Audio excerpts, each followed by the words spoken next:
take the first step. Make that move. Take the risk. Don't go the easy way. The comfort zone is great, but nothing really grows there. Dare to discover. Choose the right over the safe. Be curious about every little thing. It takes courage to dream big. Dream anyway. It takes strength to dig deep. Dig all the way. Dare to explore. Open that door. Live to the fullest. Make every second count. Don't stay too long where you don't belong, but be there long enough to learn your lesson. Know when it's time to move on. When the going gets tough, remember why you started. Dare to meet new people. Find a world of variety. Enjoy new flavors. Taste new savors. Embark on a journey through our wines and revel in the richness they bring to the table. Embrace happiness with each clink of a glass. Don't settle, never settle. Good things take time, but opting for excellence is a choice. Dare to seek it out and raise a glass in celebration. Silk and spice, meant to be discovered.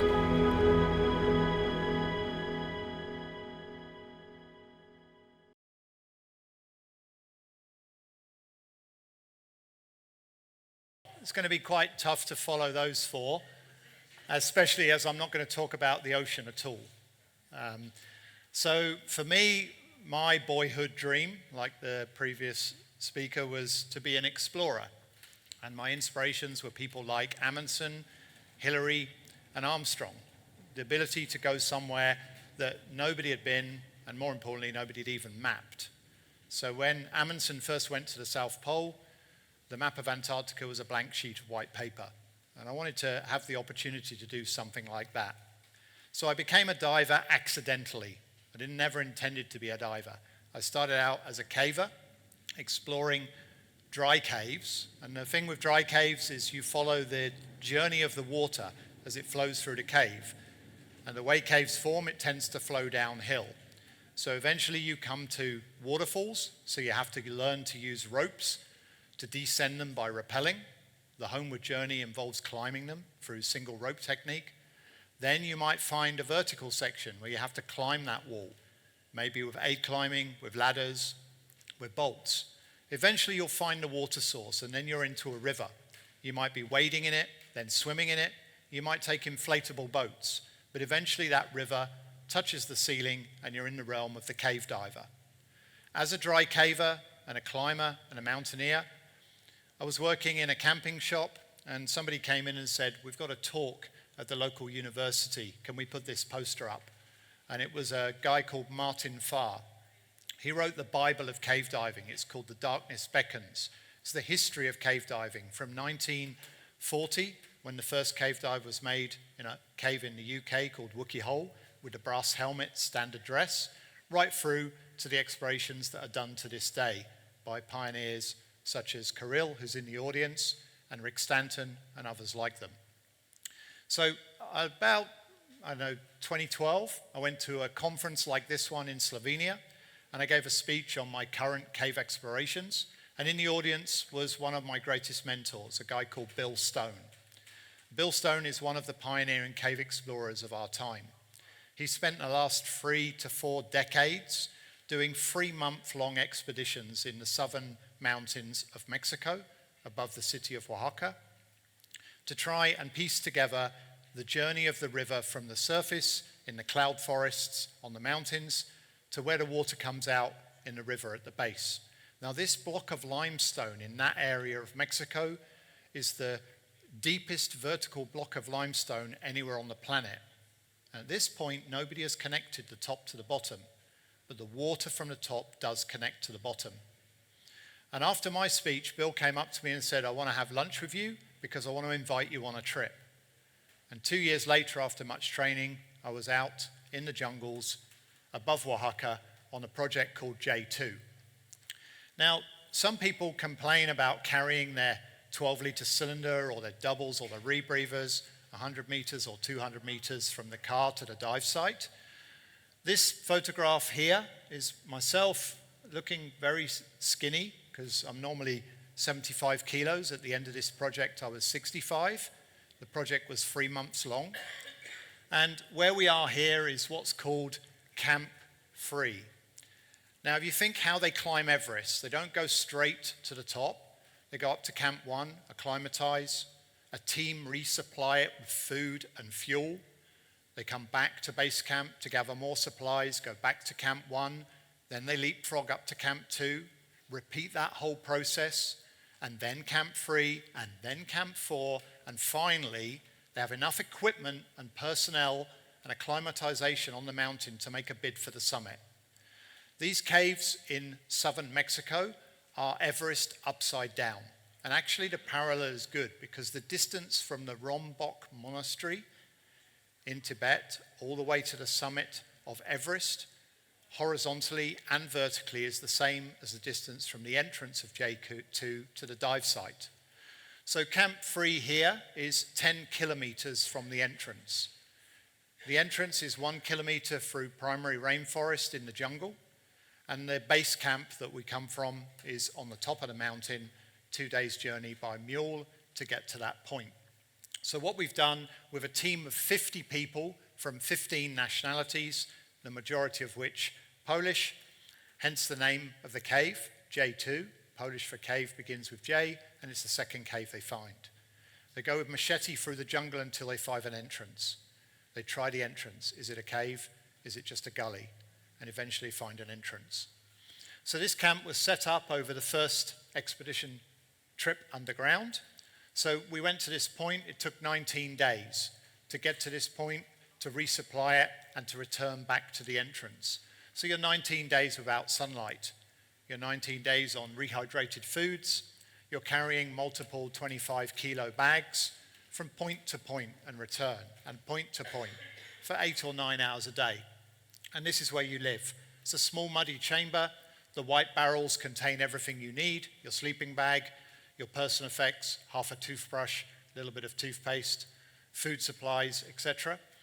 These undersuits, the bright blue, they look a bit weird. They're certainly not very fashionable, but they're impregnated with silver and copper, because the expedition in 2009, the team lost fingernails, they got rot in the crutch, the armpit, and the back of the knee areas from infection from the environment. It's 100% humidity, it's constant dirt, it's impossible to remain clean. So we developed this clothing with NASA, impregnated with silver and copper, to enable us to avoid that. And in the 2013 expedition, nobody got any infections, nobody lost any nails. Let's see if we can change slide. Can you move the next slide on, please?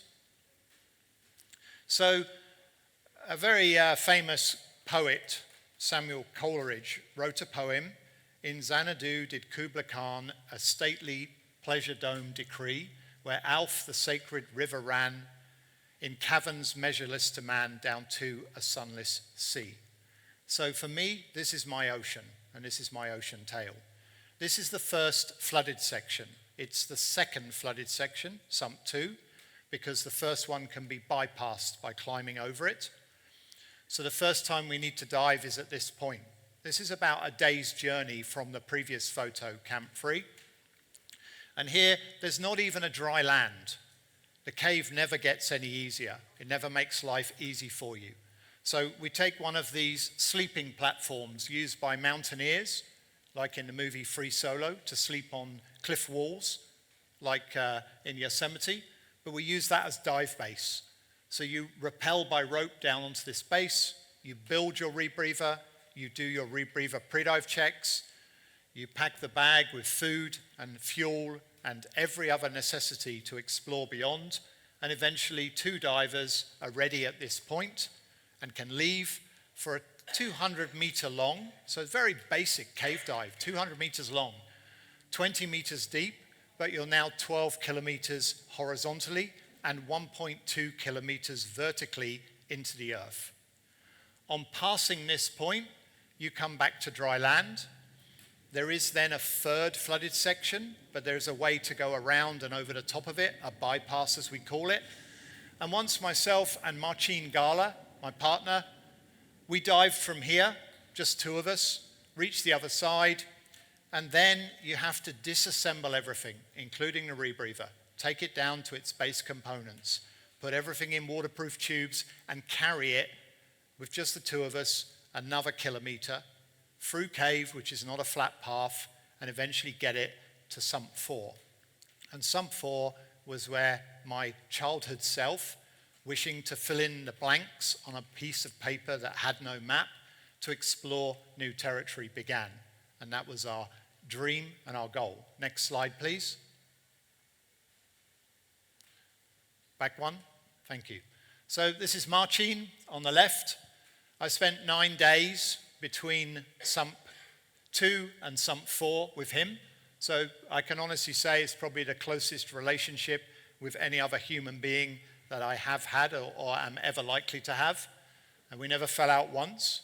In exploration, they often say 2 is a really bad number. Because 3, you can have a neutral person if there's an argument. 1, there's no arguments. But we made 2 work very well. Nicholas Vieira is a cave guide from Mexico. He came through at the end of the expedition through sump 2 to help us retrieve all this equipment, because the goal is to leave no trace. You take photos, you leave nothing.